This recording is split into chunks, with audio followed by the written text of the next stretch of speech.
শুধু পেট্রোল বন্ধ করেছিলাম, 40 গাড়ি পেঁয়াজ গেছে পচে। ডিম থেকে, পেঁয়াজ থেকে আপনার এখানে এমন 97টা জিনিস আছে, যার 97তম হচ্ছে শিপ, বোট, আদার ফ্লোটিং স্ট্রাকচার। নৌকো, লঞ্চের যন্ত্র, মেশিন। বিএনপির নেতা তার স্ত্রীর শাড়ি পোড়াচ্ছে, ওটা কত নম্বর স্ত্রী আমি জানি না, 1 না 5। একটা শাড়ি পোড়াচ্ছেন। আরে মশাই, আমরা বাংলাদেশ থেকে বাণিজ্য হয় মাত্র 11.25 বিলিয়ন।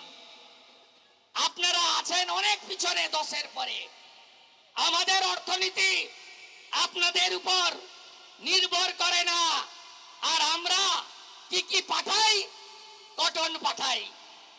আমরা ফুড ইন্ডাস্ট্রি, অ্যানিমেল ফডার পাঠাই।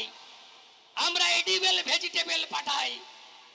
আমরা আলু থেকে, ডিম থেকে, পেঁয়াজ থেকে আপনার এখানে এমন 97টা জিনিস আছে, যার 97তম হচ্ছে শিপ, বোট, আদার ফ্লোটিং স্ট্রাকচার।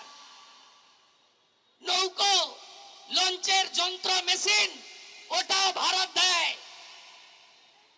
একদিনে শুধু পেট্রোল বন্ধ করেছিলাম, 40 গাড়ি পেঁয়াজ গেছে পচে। একদিনে হালুয়া টাইট। এক্সপোর্টাররা, ইম্পোর্টাররা বলছে সবাই হিন্দু, সবাই হিন্দুদের বাঁচাতে চায়। বলছে দাদা 7টা দিন আটকে দিতে পারলে না, এদের অবস্থা কি হবে দেখবে। ইউনুসের চামড়া তুলে নিয়ে আসবে বাংলাদেশের লোক গিয়ে। আপনাদের কিছু করতে হবে না, করব আমরা। আরে রাজনীতি পরে হবে, আগে তো হিন্দুর বাচ্চা, আগে তো আমাদের সব হিন্দুকে এক হতে হবে। মহারাজরা বাঙালি হিন্দু বলছিল, কেন বলছিল? কারণ আছে। বাঙালি হিন্দুরা ঐক্যবদ্ধ হতে পারেনি, এখনো ঐক্যবদ্ধ হয়নি। ভাবছেন শ্যামপুরে মেরেছে, বাগনানে তো কিছু হয়নি।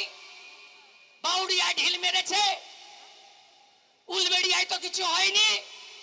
আরে বেলডাঙ্গাতে কার্তিক পুজোয় ভেঙেছে, কাটুয়া কালনায় কার্তিকের গায়ে তো হাত দেয়নি। তাই মহারাজরা বলছিলেন বাঙালি হিন্দু তুমি এক হও। কারণ রাজস্থানের হিন্দুরা ঐক্যবদ্ধ হয়েছে, ইউপির হিন্দুরা ঐক্যবদ্ধ হয়েছে, যোগীজির বাণী গ্রহণ করেছে। হরিয়ানা বাটেঙ্গে তো কাটেঙ্গে, এক রহেগে তো সেফ রহেগে। মহারাষ্ট্রে ছত্রপতি শিবাজী মহারাজের মাটি ঐক্যবদ্ধ হয়েছে। সেখানে ঔরঙ্গজেব, যোগীজি ওখানে গিয়ে আরেকটা লাইন অ্যাড করেছিলেন। হরিয়ানায় বলেছিলেন বাটেগে তো কাটেগে, এক রহেগে তো সেফ রহেগে। আর মহারাষ্ট্রে গিয়ে যোগীজি বলেছেন বাটেগে তো নির্মমতা কা সহিত কাটেগে। ঔরঙ্গজেব কেটেছিল,